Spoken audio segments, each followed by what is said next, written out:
No sé qué tú ves en mí, mi amor. Ya no dejes de mirarme, que ya me gusta quién soy. Contigo me siento en control. Eres el balance en este mundo, poco humor. Se volvió ese chico que habló en mis canciones. Esas madrugadas y hermosas conversaciones. Se volvió ese chico que quería ver otra vez. Y me enamoré a volverlo a ver. Tú me ves como nadie más. Hola chicas, ¿cómo están? Buen día, buenas tardes, buenas noches. Depende cuando estén viendo el podcast. ¿Cómo andan? ¿Cómo estás, Meli? Hola, Vane, ¿cómo estás? Pero Vane, espectacular. otro programa con invitadas. Sí, ¿Viste que? arrancamos un nuevo rumbo y así vamos. Y así vamos. No sabemos hasta dónde vamos a llegar. Totalmente. ¿Cómo estás, Vane? Muy bien, muy bien. Muy Siempre bien. una sonrisa a la vida, ¿o no? Obvio. En este contexto tan... Siempre Si no le siempre ponemos para adelante. onda, si no le ponemos onda, por supuesto, aparte de darles la bienvenida, les decimos que nuestro programa sale todos los martes a las 20 horas, el estreno, y nos pueden seguir en YouTube en el canal de Soy Ferroviario. También las invitamos a que aparte que se suscriban, que comenten a ver qué otro tema quieren que toquemos acá.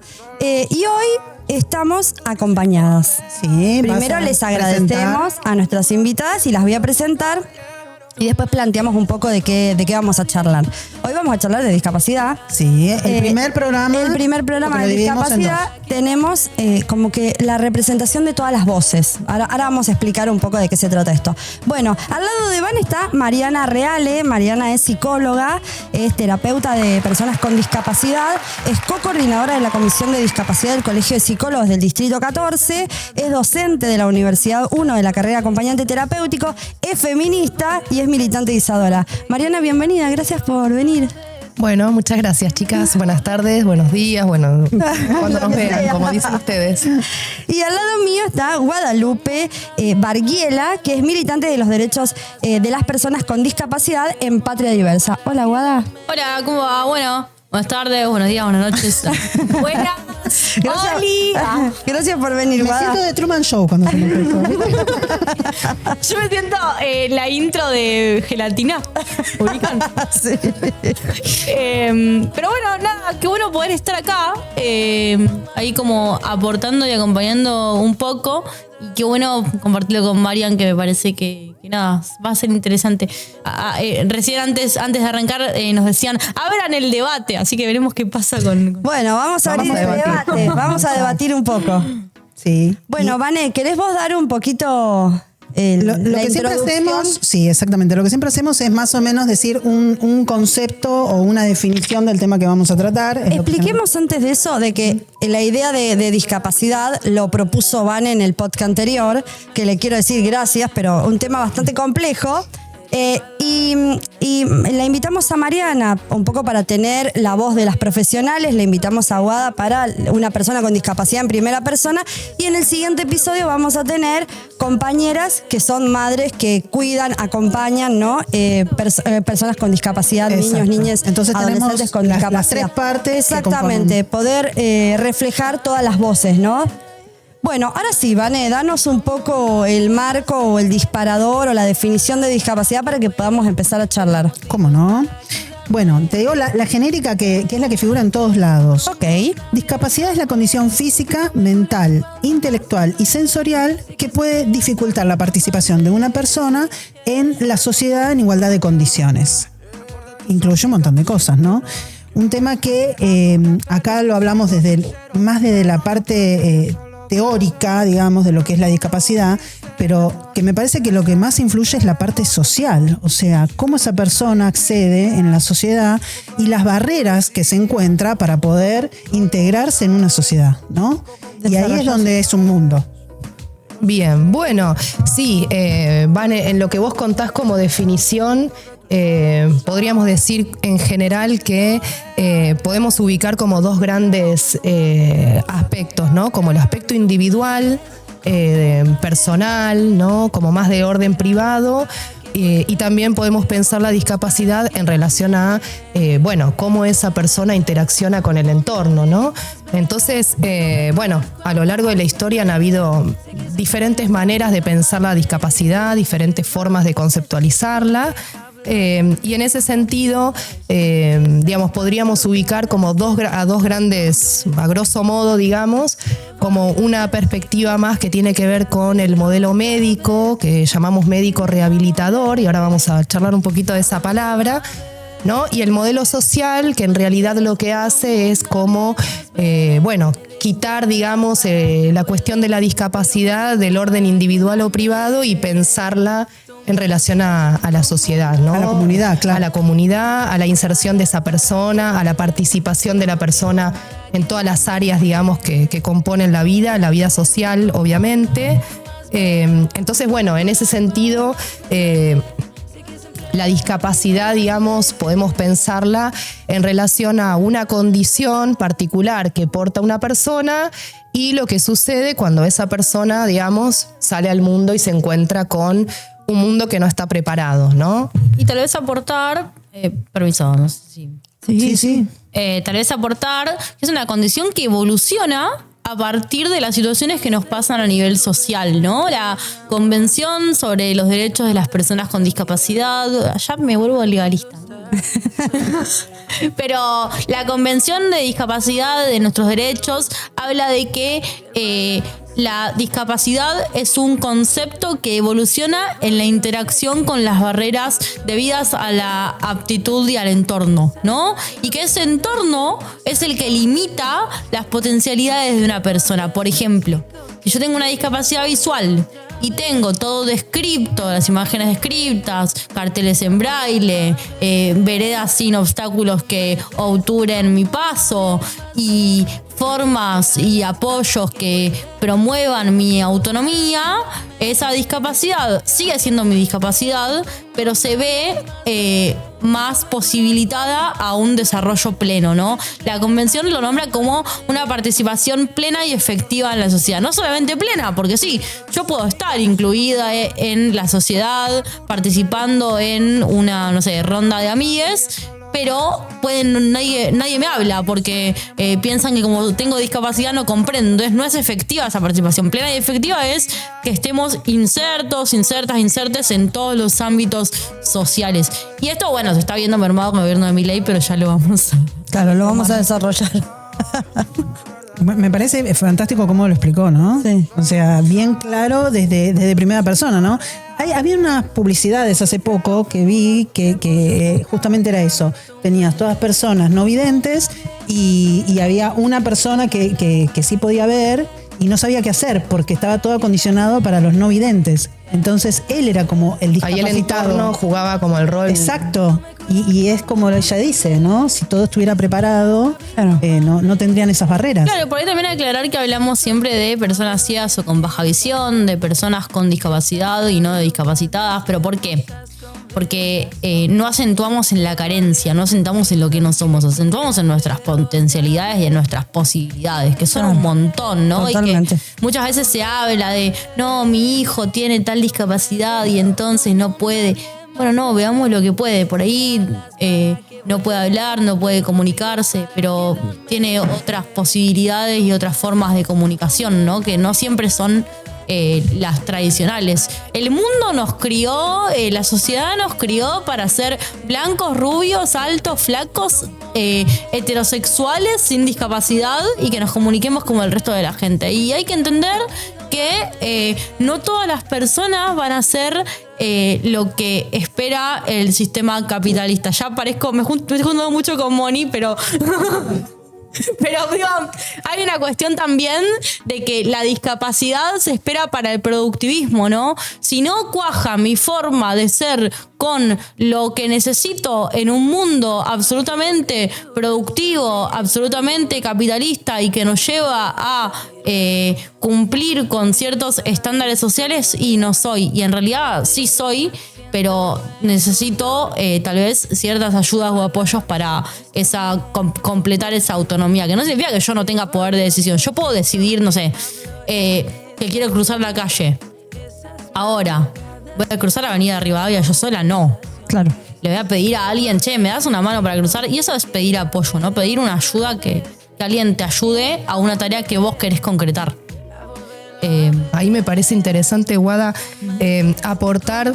A mí me gusta ya definir la discapacidad en relación a las necesidades de apoyo, ¿no? Digamos, hay algo que implica la necesidad de contar con apoyos que, como charlábamos pensando un poco, ¿no? Y preparando el encuentro de hoy, hablábamos de que los apoyos no solamente son apoyos profesionales o apoyos médicos, ¿no? Incluso hablamos de equipamientos, de cosas que permitan, digamos, a la persona con discapacidad desenvolverse, ¿no? Pero también están los apoyos sociales, ¿no? El apoyo que tiene que ver con la comunidad, con el rol que jugamos todas, digamos, todos en la calle, cuando, digamos, cómo nos posicionamos, cómo lo vemos, ¿no? Cómo nos involucramos. Me parece que ahí el concepto central tiene que ver con los apoyos, ¿no? Por lo menos desde el punto de vista profesional y terapéutico es importante también pensarlo desde ese lado, porque retomando un poco lo que decíamos antes, bajo la mirada médica, ¿no? La cuestión de los abordajes terapéuticos y tratamientos siempre está del lado de la rehabilitación, ¿no? Como si hubiera algo que poder ir como mejorando, rehabilitando para lograr alcanzar algún estado ideal que se supone, ¿no? Relacionado con la salud. Y en este sentido me parece importante porque las discapacidades son múltiples, ¿no? Como decía Guada al principio, tienen que ver con una multiplicidad de factores, por lo tanto no siempre son iguales, no siempre son estáticas, están sumamente relacionadas con el contexto y con el entorno.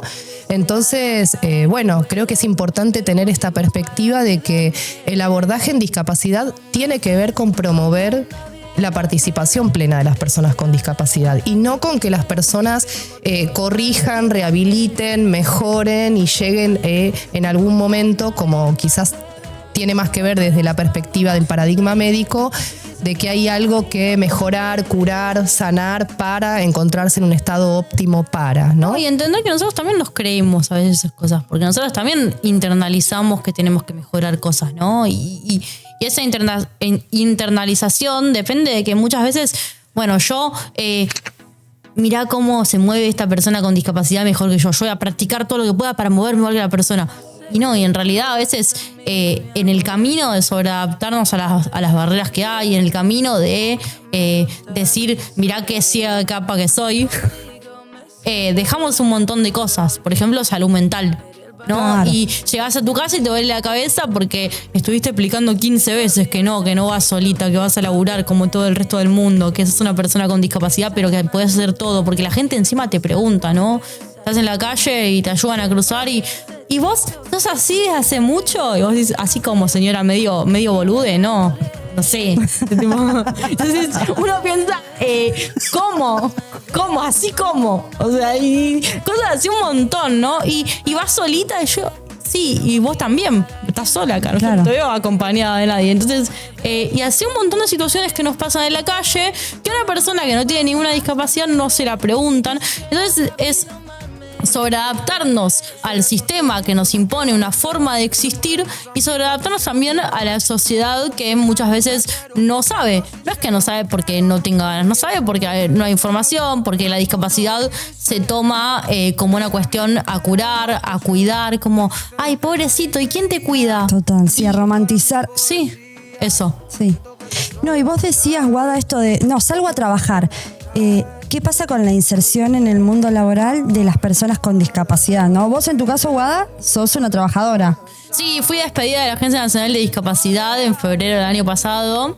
La verdad es que en los organismos de discapacidad están recortando muchísimo. En la Agencia Nacional despidieron 353 trabajadores desde febrero de 2024 hasta diciembre casi de 2024. ¿Estoy bien con el micrófono? Sí, ¿estás bien? Y bueno, despidieron un montón de personas con discapacidad, sin discapacidad, con licencias, con fueros que por gran delegados sindicales, con un montón de cuestiones, embarazadas, personas trans.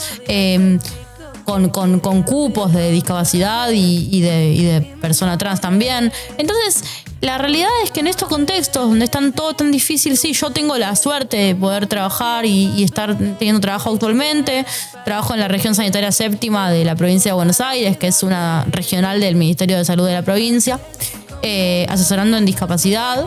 Pero la realidad es que hay muchas personas, ¿no?, que no tienen trabajo y que no llegan a cumplimentar sus necesidades básicas. Bueno, a ver, ahora con trabajo muchos tampoco llegamos. Totalmente. Pero, Bueno, sí, eso es total. pero digo, más allá de eso, tenemos una situación donde 8 de cada 10 personas no tiene trabajo y nuestra población es una población que por cuestiones de contexto, por cuestiones sociales, por cuestiones de falta de acceso a oportunidades, a autonomía, a derechos, a alimentación, a un montón de necesidades básicas, no solamente no tiene trabajo, muchas veces no tiene formación tampoco, ¿no? Y las personas con discapacidad muchas veces quedamos al margen de esas situaciones porque, no sé, es una persona con discapacidad que nació en una familia, en un barrio popular, que por ahí no tiene algunos recursos simbólicos que otras personas sí, que por ahí no tuvo estimulación como podrían haber tenido otras personas. Y muchas veces, lamentablemente, recién Marian hablaba del modelo médico, depende de eso, ¿no? Y lamentablemente, digamos, terminan siendo las familias y las posibilidades de cada familia la que van a marcar el futuro de esa persona con discapacidad. Si se desarrolla más, si se desarrolla menos, si tiene estimulación, si tiene acompañamiento, qué acompañamiento tiene. Y lamentablemente es un horror, ¿no? Porque tendrían que ser las políticas de Estado las que en igualdad marquen el futuro y el presente de esa persona con discapacidad. Porque un pibe que come desde que nace toda la vida, come bien y se desarrolla, a un pibe que, no sé, no tiene esa posibilidad, tal vez después va a tener más recursos para desarrollarse en su vida adulta. Igualmente lo pienso de una persona que vive en el conurbano o una persona que vive en capital, en Cava, ¿no?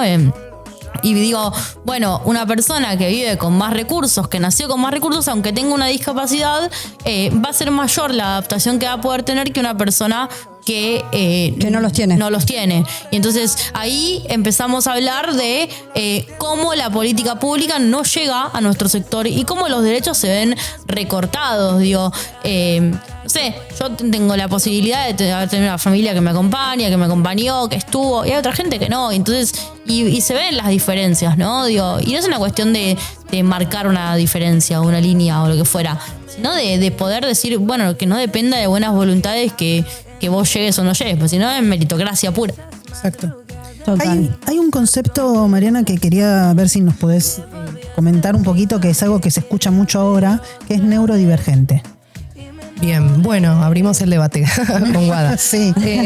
Sí, a ver, me parece que podríamos pensar primero, digamos, qué es la neurodivergencia, ¿no? Cómo podríamos definirla, que de alguna manera la neurodivergencia es una biodiversidad neurológica, digamos, ¿no? Es como una forma diferente que tiene el cerebro de procesar la información del mundo, ¿no? Entonces, la neurodivergencia puede pasar por una cuestión sensorial, por una cuestión, digamos, social, ¿no? Como que hay diferentes tipos de neurodivergencias. Lo interesante, ¿no?, de este concepto que surge, digamos, es relativamente, digamos, nuevo, ¿no? Es una cuestión que por lo menos, desde mi punto de vista, corre la perspectiva del terreno de la salud, ¿no? Digamos, una persona que es neurodivergente no requiere de un diagnóstico médico para asumirse, ¿no?, como una neurodiversidad. En ese sentido, digamos, hay personas que se autoperciben neurodivergentes, claro, porque entienden que tienen otra modalidad, digamos, de interactuar, de interaccionar con la sociedad, ¿no? Con lo social, digamos, con... ¿Cómo se relacionan con el entorno? Con el entorno, tal cual. En el procesamiento de la información, hay personas que son más visuales, ¿no? En ese sentido, digamos, puede pasar que una persona con una neurodivergencia termine, digamos, ingresando a lo que es el circuito de la discapacidad, como yo lo llamo, ¿no? Por esto de tratar de despegar, digamos, la discapacidad de una condición personal, ¿no? Sino que, vuelvo a repetir, si la discapacidad está pensada en relación a digamos, al obstáculo que surge entre la condición de la persona y las barreras sociales, bueno, la neurodivergencia implica ahí como algún obstáculo o dificultad para poder interactuar con las situaciones, digamos, que se presentan en la comunidad, y a veces eso requiere, digamos, de una cierta cantidad de apoyos, lo cual hace necesario, digamos, que esa persona, bueno, necesite tramitar lo que se llama CUD, que es el Certificado Único de Discapacidad, que es lo que le permite acceder a los apoyos, ¿no? Y volvemos ahí a la cuestión de la necesidad de apoyos.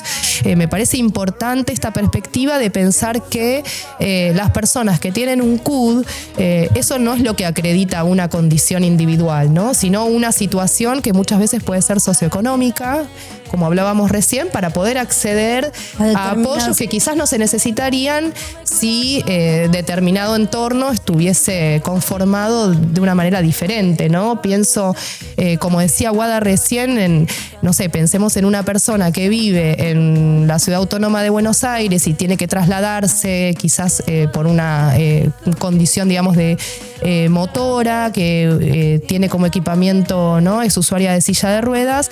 Bueno, no es lo mismo moverse en lo que puede ser, digamos, la Ciudad Autónoma de Buenos Aires que en un barrio del conurbano bonaerense, claro, ¿no? Donde quizás hay calles no de tierra, donde los transportes no tienen la accesibilidad, ¿no? Los colectivos, no hay semáforos, digamos, para personas no videntes. Bueno, hay un montón de recursos que no están y que hacen que la persona se las tenga que brindar por sí misma, ¿no? Que no puedan ni salir del barrio. O que no puedan ni salir del barrio, tal cual. No, entonces, porque lo que nos va a pasar a nosotros es, sí, queremos participar políticamente, yo quiero ir a la marcha, pero si yo un montón, No puedo salir. no puedo salir. Claro. Y no Tal puedo cual. salir porque el bastón, la verdad que muy lindo bastón, pero no te zafa a los charcos, como ver.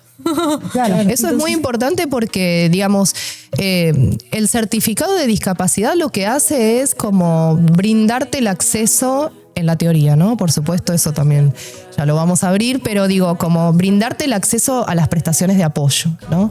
Entonces, bueno, con respecto a la neurodivergencia, hay situaciones de neurodivergencia que requieren, digamos, que sea abordado con más cantidad de necesidad de apoyo y entonces sea necesario tramitar un CUD y ahí hablamos ya de persona con discapacidad. Y también sacarle el estigma, ¿no? A las situaciones de discapacidad, porque yo puedo no ser una persona neurodivergente, pero ser una persona ansiosa. Entonces, usar elementos antiestrés o recursos sensoriales que usan las personas neurodivergentes. ¿Me explico? Sí, Entonces, Sí. cualquier persona puede usar cualquier recurso. Los recursos no son de las discapacidades, son de las personas, son de todo el mundo. Yo me acuerdo, salía a bailar y cada vez que salía a bailar terminaba llorando porque era mucha la estimulación auditiva y no la pasaba bien. La verdad que en algún momento no salí más a bailar, iba a bares o con lugares más tranquilos, pero no trataba de no salir. Y un día una compañera autista me dijo, che, pero ¿usás tapones? Y ahí dije, y descubrí la panacea de salir a bailar.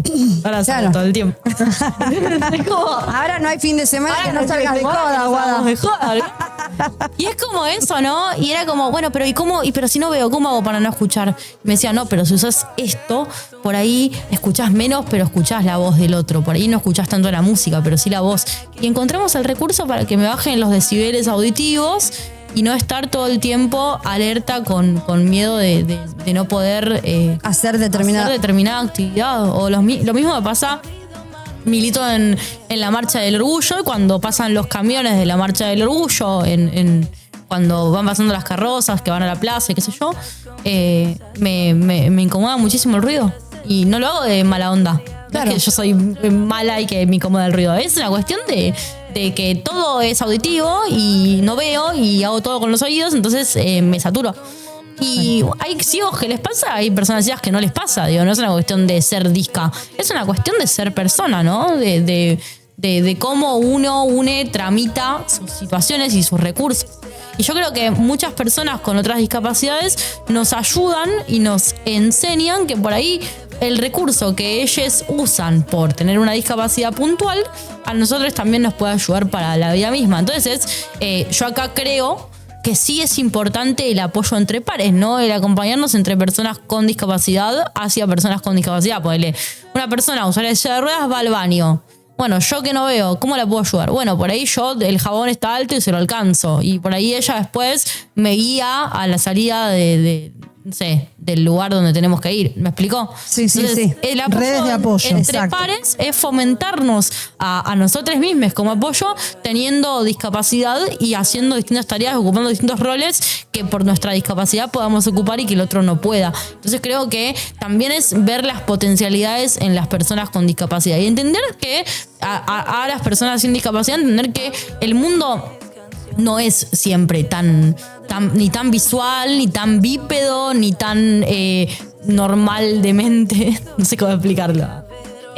Pero que el mundo es, y que las personas son, y que cada una tiene sus posibilidades y potencialidades para poder aportar. Y creo que eso es lo que hay que valorar, ¿no? Las potencialidades de cada uno sin mirar o mirando la discapacidad, pero entendiendo antes que hay una persona, que muchas veces lamentablemente hay que seguirlo aclarando, más en 2025 cuando el gobierno de Javier Milei decidió que primero la Agencia Nacional de Discapacidad eche 350 personas, pase a depender de Jefatura de Gabinete y luego a depender del Ministerio de Salud, que volvemos, ¿no?, simbólicamente a un modelo médico hegemónico rehabilitador que nos toma como personas a curar y no nos toma como sujetos de derecho. Y creo que lo que hoy más que nunca hay que decir, ¿no?, es que primero que somos sujetos de derecho, que ya da bronca tener que decirlo en esta época. Claro, Segundo, tener que seguir seguir machacando con reafirmándolo. eso, porque conquistamos tanto, estuvimos tanto, militamos tanto por una convención que hable sobre nuestros derechos, que decir que somos sujetos de derecho es un retroceso simbólico y lamentablemente de militancia. Y segundo, decir que nuestra discapacidad es una identidad política, ¿no? Que nuestro cuerpo, en tanto posibilidad, es una trinchera territorial desde la cual resistir.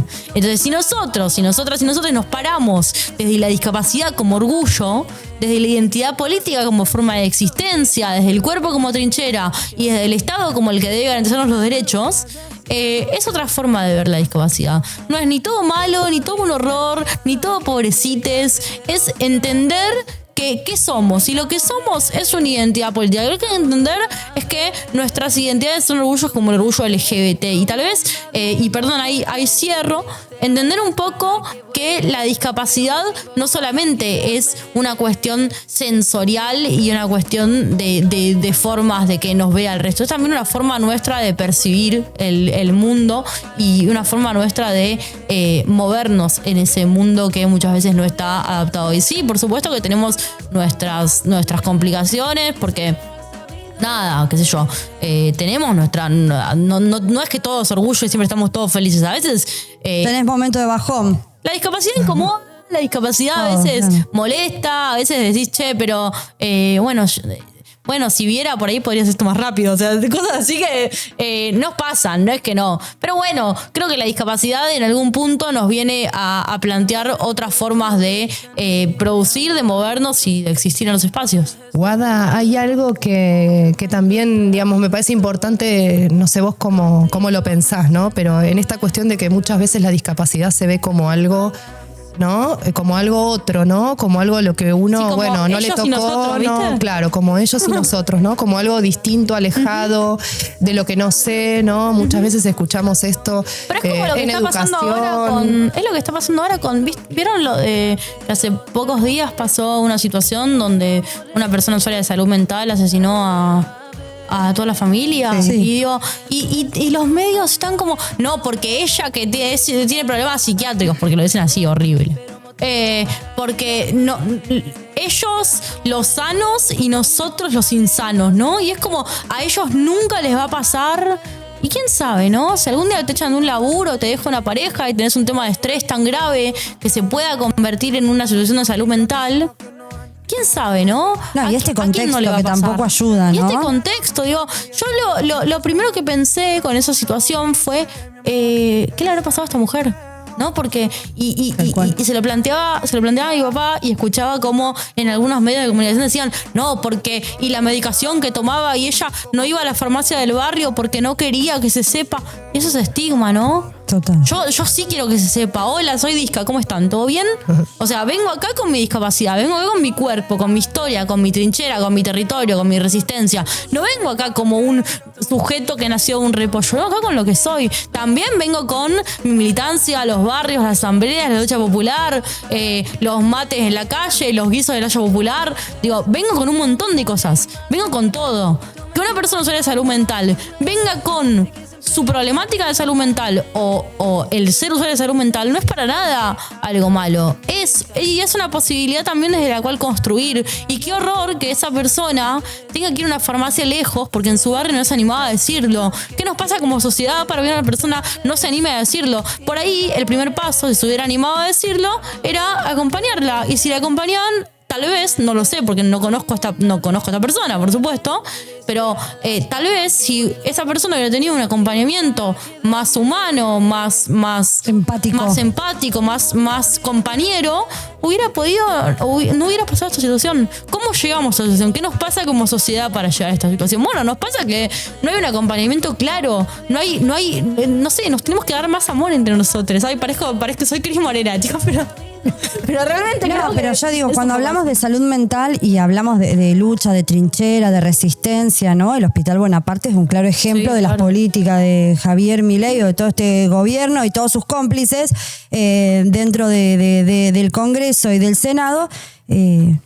Bueno, que por supuesto niegan la violencia de género, no les importa un carajo la salud mental, no solo de las personas con discapacidad, No, de las personas todas en las general, personas en sí. general, exactamente. No, y que además ese tipo de políticas vuelve a poner como los temas en el ámbito privado, ¿no? Sí. Como si los problemas tanto de discapacidad Pasa o en de salud familia, queda en mental familia. fueran Sí, del sí, orden sí, de sí. lo individual, ¿no? Entonces, poder pensar en términos de políticas públicas también es muy importante para poder entender que todo ese tipo de problemáticas, y bueno, lo que hablamos de salud mental, también tiene que ver con las condiciones del entorno, ¿no? Con la situación del contexto, con las cosas que nos pasan, con la posibilidad de tener un trabajo, tener un techo, una casa, digamos, contar con dinero para alimentarse, para alimentar a nuestros hijos. Entonces, bueno, todas las cuestiones que hacen a la situación, creo que es muy importante también, ¿no? Pensar siempre en términos de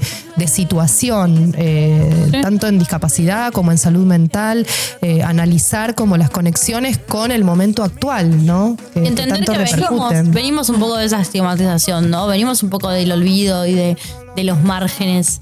Pero no porque quiera romantizar la discapacidad ni la salud mental, pero digo, todos venimos de modelos que fueron incómodos, ¿no? A ver, si hablamos de niñez, venimos del modelo de patronato donde se tomaba de los niños como un objeto, ¿no? Y no como un sujeto de derecho. Total. Y hablamos de discapacidad lo mismo, y si hablamos de salud mental lo mismo. Entonces, esos modelos nos condicionan a ser quienes somos y a ser como somos ahora. Igual que de las personas LGBT. Si venimos de la patologización, bueno, seamos orgullo. Igual, digo, lo mismo con todo. No, yo una cosa, un poco contar, nosotros el año pasado, gracias a Mariana, hicimos acá en la seccional un taller para poder charlar y problematizar con los padres de compañeros de trabajo que tienen hijos con discapacidades, ¿no? Bueno, cómo es transitar ese camino. En eso también un poco socializar, esta seccional está abierta para cualquier cosa que surja de esas características. Y después yo sí quería hacerte una pregunta a vos, Marian, como profesional que desempeña su tarea laboral en el ámbito de discapacidad y con los recortes de la situación arancelaria. ¿Cómo es? Porque digo, por supuesto, una profesión, uno estudia para esto, trabaja de esto, ¿no? Y cada vez gana menos. Bueno, sí, lo primero que tenemos para decir ahí es, bueno, que estamos en una situación de emergencia, ¿no? Como emergencia en discapacidad ya, y es importante para nosotros como colectivo, ¿no? Porque en este sentido me parece importante también que yo como prestadora, digamos, como se nos llama a los profesionales que prestamos apoyo a las personas con discapacidad, formamos parte de un colectivo, ¿no? En el cual no podemos existir uno sin el otro, ¿no? Esto es entre prestadores, personas con discapacidad y familias. Todos de alguna manera somos interdependientes en esa cadena. Entonces, lo que está pasando ahora, que en realidad es un agravamiento de una situación que se arrastra desde ya hace mucho tiempo, hace muchos años, digamos, en los diferentes gobiernos, que tiene que ver con, bueno, cómo es el circuito, ¿no? Para acceder a esas prestaciones que están involucrados, digamos, también como el sector público, el sector privado. Hay un montón de, digamos, de eslabones en esa cadena, lo cual lo vuelven siempre como muy complejo, muy difícil, ¿no? Es laberíntico, digamos. Bueno, lo que está pasando ahora es que tenemos un montón de recortes en lo que son los recursos, digamos, las prestaciones, además de que no tenemos aumento en el valor de las prestaciones ya desde el año pasado. Los aumentos del año pasado fueron ínfimos en relación a la inflación, y a partir de este año los valores de las prestaciones, según el nomenclador nacional, porque esto está regulado por ley, bueno, quedaron en cero, están congeladas, ¿no? Entonces nos encontramos en una situación realmente de emergencia, que esto involucra no solamente las terapias, sino prestaciones educativas, transportes, medicación, equipamiento, bueno, todo lo que tenga que ver, ¿no? Incluso apoyos para formaciones laborales, para incluirse en dispositivos como talleres protegidos. Digo, hay como una amplia gama, porque como decíamos antes, todo lo que tiene que ver con discapacidad excede a lo que es estrictamente el ámbito de la salud, ¿no? Sino que, como decíamos, tiene que ver con brindar apoyos en todos los órdenes de la vida, y entonces, digamos, esta situación es grave en un sentido muy amplio, digamos, ¿no? Sí, Lo de talleres protegidos, disculpa. Sí, dale. Lo de talleres protegidos lo sabemos porque estuvimos cuando armamos el programa, lo contaste, pero por ahí contarle de qué se trata también a la gente. Los talleres protegidos son una forma de empleo laboral, digamos, de empleo con apoyos para personas con discapacidad, que quizás por su condición y por sus necesidades específicas se les hace difícil, digamos, formar parte de un empleo común, podríamos decir. Entonces son organizaciones, digamos, que están pensadas y estructuradas para personas con discapacidad, pero que son una actividad laboral en sí misma. Las personas deben cumplir, digamos, con una rutina laboral, perciben una remuneración, y también es importante destacar que les permite también acceder a una jubilación el día de mañana. Lo que sí tenemos que decir también es que esa remuneración es menos que simbólica, ¿no? Porque es muy, muy por debajo de, digamos, de cualquier salario mínimo que permita cubrir necesidades básicas, ¿no? Estamos hablando de una remuneración de 28.000, 30.000 pesos a veces. Digamos, ahí sí. Miserable. Miserable, Ni más para la que sube. miserable, ¿no? Hay algunos talleres protegidos que reciben recursos de nación, por otro lado de provincia, y bueno, en este último tiempo con los recortes que hubo, con esta cuestión de las auditorías, hubo algunos programas se recortaron, entonces bueno, no suman ni 30.000 pesos, ¿no? Y además entender el peregrinar de una persona con discapacidad para llegar a todo eso, ¿no? Las auditorías implican, las auditorías de las pensiones implican que una persona con discapacidad tenga que ir a un hospital, hacerse estudios, ir a otro, buscar una salita que lo atienda, buscar cómo llegar a la auditoría. Se siente medio desamparado también porque tal vez no sabe qué le van a preguntar. Las cartas de documento que le llegan para auditar para las pensiones y las auditorías son terribles, ¿no? Porque primero, y esto lo cuento como estudiante de Derecho, la Agencia Nacional de Discapacidad, la exdirectora nacional de pensiones, tiene una denuncia por supuestamente malversación o una cuestión así. No me acuerdo bien ahora el título de causa, pero Sí, lo que refiere es que hubo despilfarro y desfalco al Estado en el gobierno anterior al entregar más pensiones de la cuenta. Lo que pasó es que se ampliaron los criterios para entregas de pensiones. Los criterios siempre fueron de alta por baja, o sea, se moría una persona y entraba otra, y ahora se habían ampliado y habían tenido en cuenta situaciones más socioeconómicas, además de la discapacidad de la persona. Entonces, en ese sentido, entraban otras personas a cobrar la pensión. ¿Qué pasa? Con esta situación, ahora como el gobierno quiere dar de baja muchas pensiones, tratan de volver al decreto anterior. Entonces, bueno, nada, están auditan a las personas con discapacidad y auditan a personas que tienen un contexto muy complejo a nivel socioeconómico. Entonces, las personas, muchas no saben para dónde ir, y las cartas de documento que llegan con el número de causa donde tramita la causa de la Agencia Nacional de Discapacidad, con el número de juzgado donde tramita la causa de la Agencia Nacional de Discapacidad. Y esto hace que las personas se asusten, que digan, mirá, dice juzgado penal o criminal y correccional, ¿qué hago? ¿Me están denunciando a mí? Y no, es una carta de documento que les llega a todas las personas, pero con ese número de juzgado, para asustar a estas personas. A muchas no les llega porque cambian su domicilio, porque viven en un barrio donde no llegan los correos, o porque bueno, por distintas cuestiones, ¿no? A muchas personas no les llega y no se enteran. Entonces no van a la citación. Entonces, como no van a la citación, pierden la pensión.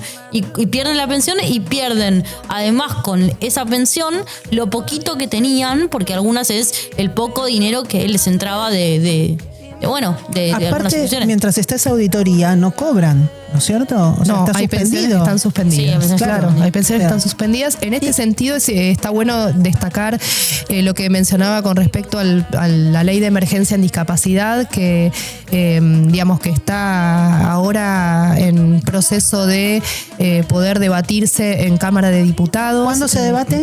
Aparentemente se debate la semana que viene, jueves 29.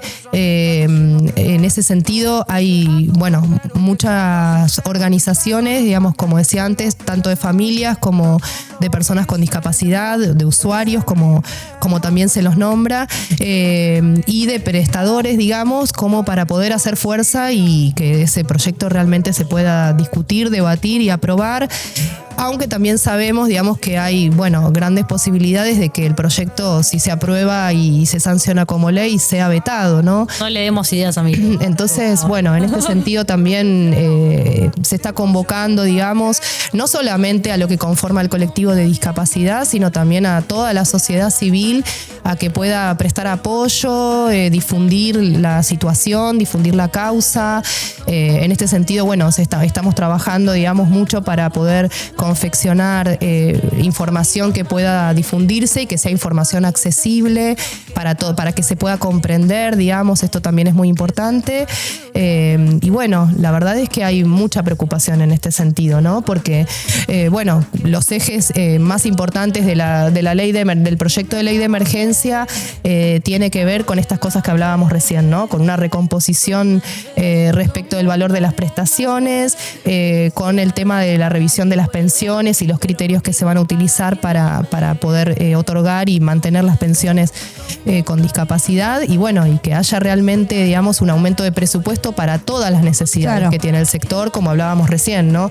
Las áreas laborales, las áreas educativas y un montón de otras cosas que no nombramos, pero que también están presentes en la convención, que tienen que ver con el derecho a la vida independiente, con que puedan generarse autonomías. Explicar tal vez qué implica una ley de emergencia, ¿no? La ley de emergencia, las leyes de emergencia por lo general, y por ahí me puedo equivocar porque nunca fui diputada, pero las leyes de emergencia por lo general implican que se saque presupuesto de cualquier área del Estado para llevarlo al área de discapacidad, para robustecer el área de discapacidad. Ahora la ley de emergencia en discapacidad fue tratada porque se emplazó a la Comisión de Presupuesto, o sea, se obligó a la Comisión de Presupuesto a que en conjunto con Acción Social y Salud y Discapacidad se trate esa ley. Cuando se trata de ley, se genera dictamen o sea, se dice sí pasa a recinto, y ahí pasa a tratarse en pleno de la Cámara de Diputados. La idea es que se vote, que se empiece a pensar. Cuando fue el emplazamiento a presupuesto, La Libertad Avanza no había dado quórum.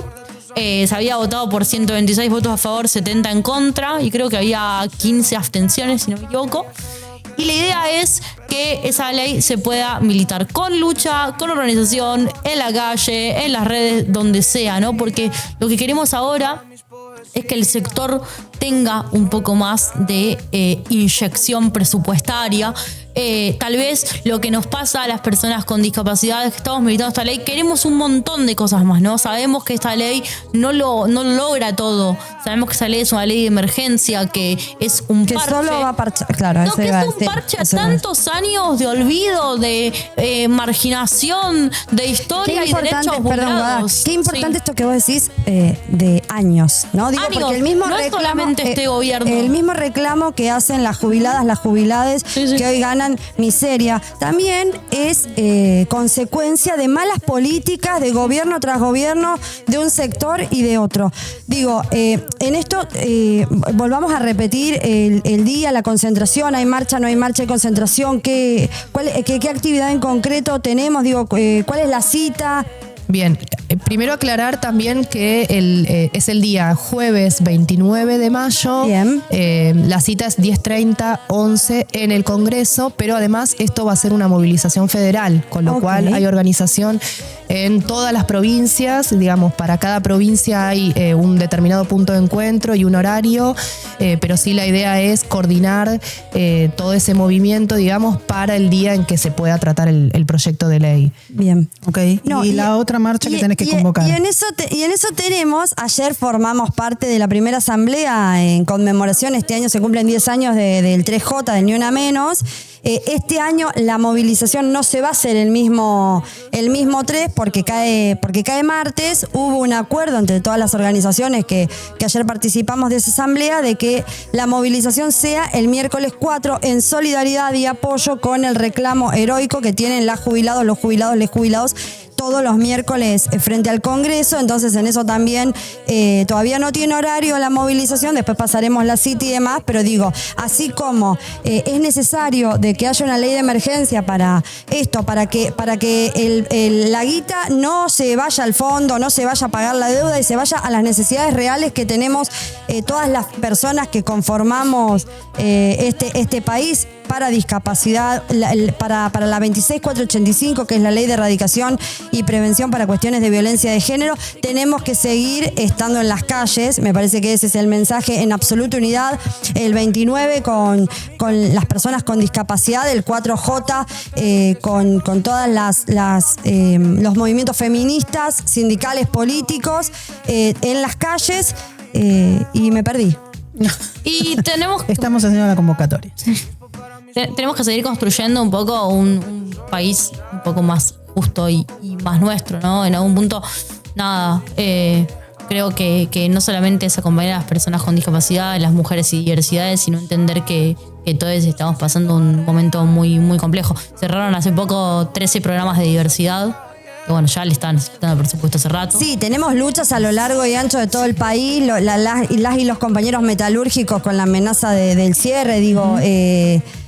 no pensarnos por fuera, ¿no? No pensarnos por fuera de ninguna de las problemáticas que si no nos están afectando ahora, nos pueden afectar en cualquier momento, ¿no? Exactamente. No, y en esto de que decíamos, hoy, digo, el gobierno de Milei mira para otro lado, digo, su única preocupación es que entre plata y dólares de quién sabe dónde para seguir pagando al Fondo Monetario Internacional con un plan de ajuste de hambre que nos hambrea absolutamente a todos, digo, que explota los recursos naturales de nuestro país, que vende nuestra soberanía y que tan complejo es todo. Bueno, en eso sigamos remando en dulce de leche y no abandonemos las calles, no hagamos, ¿no? Como ayer una compañera en la asamblea decía, la CGT que está tomando té. ¿no? Digo, en este cercenar el derecho a huelga, la única reacción que tuvieron las centrales sindicales en nuestro país es sacar un comunicado e ir a la justicia. Bueno, nosotras le decimos, a la justicia vamos a ir, pero necesitamos un paro de 36 horas y un plan de lucha para que este plan económico, que es de Milei, de todos sus cómplices y del Fondo Monetario Internacional, caiga de una vez. Porque si hay algo que ya no tenemos, las mujeres, las disidencias, las personas con discapacidad, el conjunto del movimiento obrero, es ni tiempo ni paciencia. Bueno, nada más. Che, tenemos que cerrar. Sí, Disculpame que yo pero tenga para que decirte pochoclear, porque para pochoclear, en esto de que Cintia, que es una genia, que la amamos, nuestra productora nos prepara el material, nos dio un listado de series Sí, para ver. lo que pasa es que estábamos muy cortos de tiempo. Bueno, pero para una sola, porque yo la empecé a ver, no me la spoilees. No, yo ya la vi. La serie de Netflix, Las Madres de los Pingüinos, es excepcional. ¿La viste, Guada? No, no lo vi. Yo vi Crip Camp. ¿La viste? No, Mírala. Que me ¿Vos la viste, Mírenla. Mariana? La vi. Mírala. Me llevo la recomendación. Tarea para el hogar. Hay un montón de series. de series que la verdad nos interpelan como, nada, Sí. a mí como madre, Yo, ¿no? yo Como la que mujeres. recomiendo, que la vi, es A ver. Especial. No sé, Guada, si también la viste. ¿Es muy larga? No, Yo no es quiero larga. recomendar- Y lo que me gusta de esta serie, lo que me gusta de esta serie, que aparte el actor, él la escribió, la produce, o sea, un capo. Y es una persona con discapacidad. Sí, es una persona con discapacidad, tiene parálisis cerebral leve, ¿no? Pero bueno, le afecta la parte motriz y la verdad, un genio. Quiero recomendar 2 series. A ver, dale. Una es Crip Camp, que es la lucha por la ley 504 en Estados Unidos de las personas con discapacidad, el movimiento de vida independiente. Y otra es Yes We Fuck, que es una serie, una película sobre derechos sexuales de las personas con discapacidad. Porque nunca más disca y LGBT todo. Nada, creo que están tan buenas para empezar a verlas y a interpelarnos. Totalmente. Bueno, chicas, nos vamos. Les Un agradecemos placer. de nuevo. Un placerazo. Muchas gracias. Esperamos que se hayan Gracias. sentido cómodas, que vuelvan en algún momento. Me gustó esto de invitadas, ¿eh? A mí también me gustó, pero el tema es que nosotras no rotamos. Tendrían que animarse otras compañeras, así que eso invitamos Siempre te a las... tengo al lado. Qué castigo. Mira, a las 8 de la mañana cuando me pones Meli te voy a bloquear, Vanessa. Bueno, nos vamos. Chicas, vamos. les volvemos a Muchísimas agradecer. gracias. Este episodio va a tener Y bueno, continuidad. que sea ley. Que sea Que sea ley. ley. Sigamos luchando. Un abrazo a vemos. todas y todos.